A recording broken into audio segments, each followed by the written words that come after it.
be nice kicks, hype beats for hype shit. Don't high Wu-Tang, all about my fly kicks. I'm just a sneakerhead. I'm just a sneakerhead. I'm just a sneakerhead. Sneakerhead. Sneakerhead. I'm just a sneakerhead. I'm just a sneakerhead. I'm just a sneakerhead. Sneakerhead. Sneakerhead. I'm addicted to you. You're my addiction. What's going on, YouTube? I'm back, and if you followed my Instagram, you know that I made a small mention of how the Converse Chuck Taylor is my favorite. I made a video of the street highs before, but I'm going to talk about the classics now. So, as those who know me already know, these are my absolute favorite sneakers, and someone would ask, Kevin, how can someone like you who has like 50 sneakers choose these generics to be your favorites? But it's not just about the value of a shoe. I'm talking monetary value. It's not just about the hype. It's not always even about the story of how it was made. It's about how that shoe has sentimental value to you. And that's what I'm going to be exploring with these. So, let's get into it. So what I like the most about these is because they've been with me my entire childhood. For a majority of my childhood, these were like these sneakers that I would wear. Like, growing up, you know, a traditional immigrant family, hardworking, you'd be lucky if they'd be willing to pay over $40, $50 for a pair of shoes, and you'd be lucky to have more than one new pair per year, even if you get good grades. So that's how I grew up. And I didn't really care much for shoes until I would just see them these particular, on all my favorite shows or on old movies, because I also have a love for vintage movies like 70s, 80s, 90s, and I grew up with the influence of my older brother, so he got me into a lot of, you know, grunge and emo and traditional rock, you know, hard rock. So the influences that I drew the most out of these were like Kurt Cobain, Slash, you know, in terms of music. And when it came to movies, I would always see these on Rocky or a lot of old movies from the 70s or 80s, like with Grease. Even though that movie takes place in the 50s, it showed the basketball players were wearing these, and other classic 80s movies like The Outsiders or That Was Then and This Is Now, they would always premiere this shoe for everybody. Like, if you were just walking down the street or they were skaters, these were like a staple. And also in my favorite TV shows like Leonard from The Big Bang Theory, Ned, Big B from Ned's Declassified School Survival Guide, if you guys like classic Nickelodeon shows, they would always be wearing this shoe or like a different colorway of the Chuck Taylors. And for me, that was just really dope. And my buddy Jacob would call it subliminal messaging. You know, I would always see that shoe, and eventually, because I associated with the people who I looked up to the most in entertainment, I wanted to be like them, and to be like them, I had to get this shoe. So that was like, looking back, that's like the first time I ever started hunting for a shoe. Not like a hunt, but more like getting the bread to get it, you know what I mean? You know, I would do extra chores, I would ask my parents if I could do any favors for them in exchange for like allowance money, and I'd save up birthday money, and I would like resist the urge to go get ice cream or some treat just so I could have the $60 necessary to buy a new pair of Chucks. And my parents noticed that. But before I can go further with that story, I need to tell you the story of how I knew I needed to get a pair of Chuck Taylors. It drives back to one pivotal moment.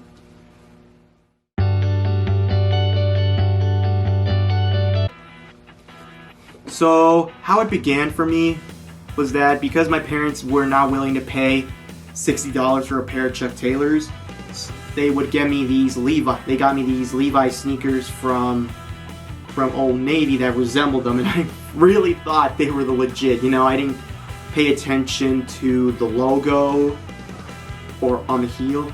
I just thought, they're black, they got the white laces, they got the rubber white toe box, it has to be legit, And it wasn't until a classmate, who I'm not going to mention out of respect for his privacy, but he clowned me for it. He said, Kevin, you're not wearing Converse. Those aren't Converse. And I kept arguing, they are.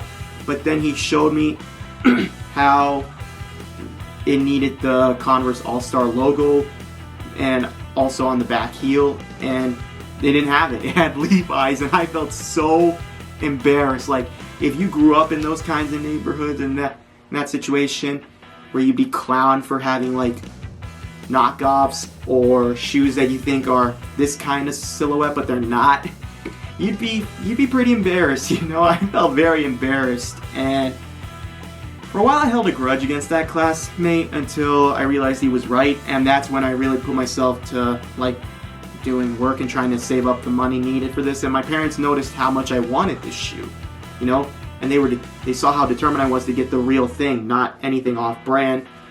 So when I was prepared, when I got the $60, even the tax money necessary to cover it, my parents told me, okay, Kevin, translated from Spanish, I'm paraphrasing here, but they noticed how much I wanted the shoe and how much I was willing to go, the lengths I was willing to go to get the money necessary for them. So they put down half, and I would pay the rest because they didn't want me to blow all my money on a pair of shoes. But I'll tell you, when I got that first pair of Chucks and I put them on, that in the hallway, 5th grade, see, the incident where I got clowned for my Levi's was 4th grade, and you would wonder, why did you wait until the next grade? And that's because I had to just live with what I had. But I'll tell you, when I finally got to have a pair of these on that first day of 5th grade, I'll tell you, I felt like the freshest kid in the world. You know, most people think that, oh, you only get that feeling if you get Dunks or if you get Jordans or the Air Force Ones, you know, the clean. But for me, it was this. Having this made me feel super fresh. And it just has so much sentimental value because even when I couldn't afford a lot, you know, I would always have a pair of Chucks in whatever rotation I could have. Like, I would have like a max of 3 sneakers and there'd always be one of these. And they're just, my family knows how much I love them, you know. I would get a new pair every year for school, and one time my Tío Lito, my uncle, my Tío Lito, he had bought a pair for himself, but he got the wrong size and he noticed that they were my size and he said, Kevin, you want them? And I was like, yes! And I was so stoked to get them that I took off the shoes I had then, put them, I was willing to carry those dirty sneakers in my hand just so I could feel fresh and wear the new Chucks he gave me on that day. And yeah, growing up I would always just be wearing this. And I'd be wearing variations like the street mids and the low tops, but I'll tell you, the high tops, this classic standard shoe, to me, there's no sneaker more perfect than this. It's not about the build, it's just about how it can go with anything, which I can elaborate further.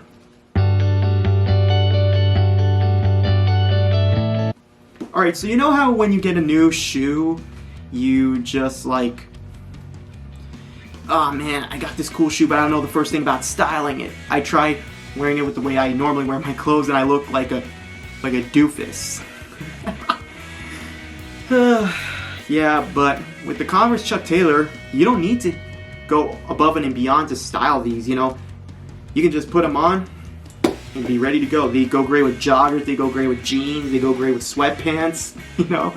It just looks good on anybody, whether it's the streetwear aficionado to the soccer mom to even a professor. Like my sophomore year of college at Perimeter, I had this professor for information security, information systems, intro to information systems, and he would occasionally wear Chucks to class, and somehow the Chucks elevated his entire outfit. Even if he was wearing like a button shirt with a cardigan, I tell you, just wearing these elevates the entire outfit. Anybody can look good in these. I've never seen one person who was wearing these and didn't make it work. That's my personal opinion. I truly believe that this is like the universal sneaker, and it's timeless, you know? It's been around since the since basketball itself, since this was made for basketball. And you know how everybody loves their LeBrons, their Kobe's, their Jordans, of course, but did you ever stop to think, where did the concept of putting an athlete's name to a sneaker, creating a sneaker endorsement, came from? Came from these. You know, Chuck Taylor was a well-known basketball player back in the day, and Converse wanted to put his name on the sneaker they were developing, and this took the cake. You know, just having a shoe with the name of an athlete elevated it and created the concept of sneaker endorsements for athletes. Just adding the name of a famous person to a shoe gave a lot of hype to elevate it. So we wouldn't have our Jordans, we wouldn't have our LeBrons or our Kobe's or our Jack Purcells if it wasn't for the Chuck Taylor. You know what I mean? It's just, you gotta recognize the history behind this shoe, and it's so timeless. You know, this has been around since the early 20th century, and it's still alive today. You know, there were so many times when Converse was at the risk of being shut down, but it always found revitalization. Even after these stopped being a good basketball performance shoe, they got new life into being an everyday wear. And even as sales were going down in favor of newer Nike sneakers, they found new life again in being a symbol of rebellion, because as the fashion world was becoming more increasingly materialistic and expensive, and it's like, in order to be recognized, you have to have the most expensive stuff.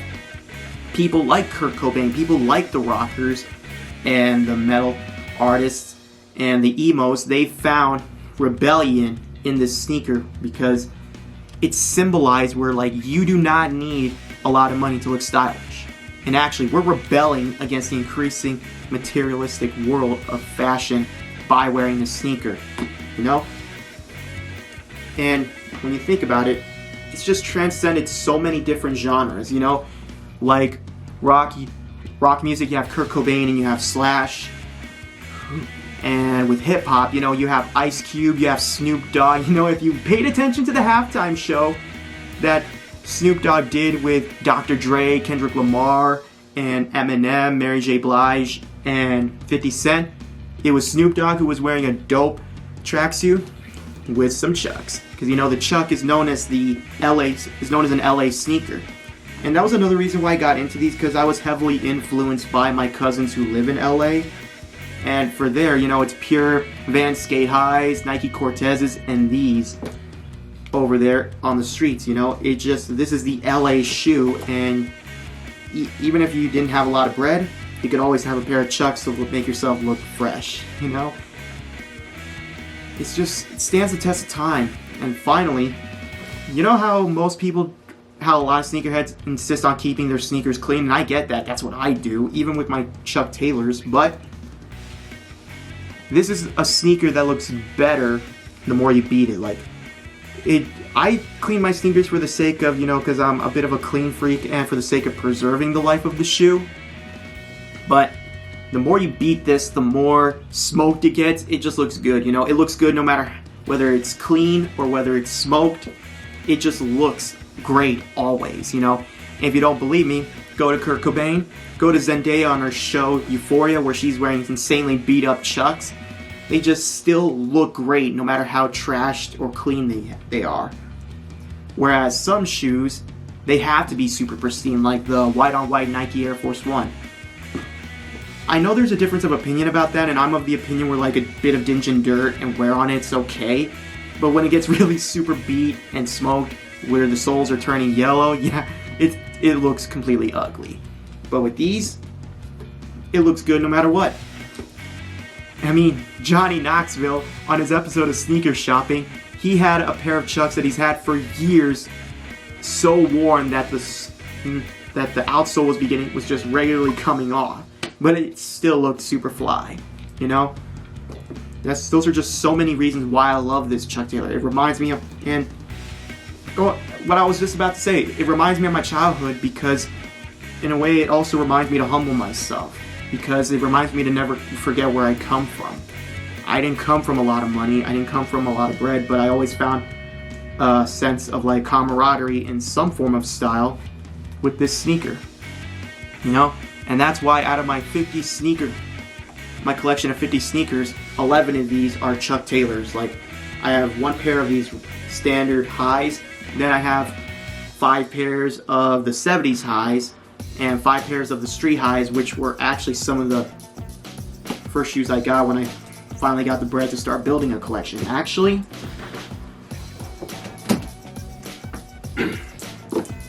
this right here, the standard black and white street high, this is the first shoe I bought in my current collection.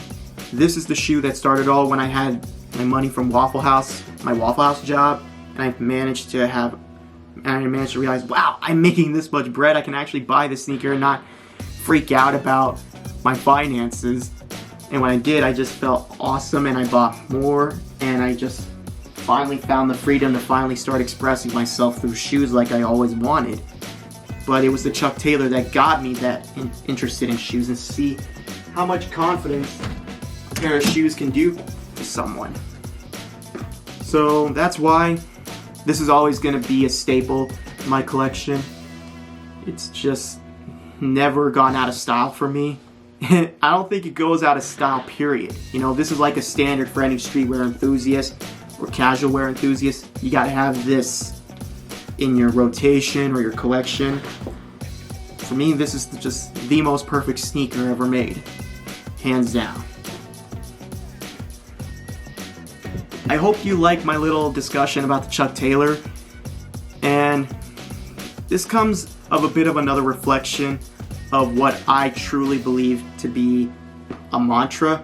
This also comes from Ned's Declassified. The woodshop teacher in that show, Mr. Chopsaw, he made a big statement that when I was able to rewatch the show on Netflix, made me really realize, man, this guy's talking some truth, you know?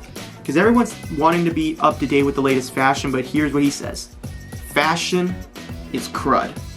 Style is what's important. And it's true, you know?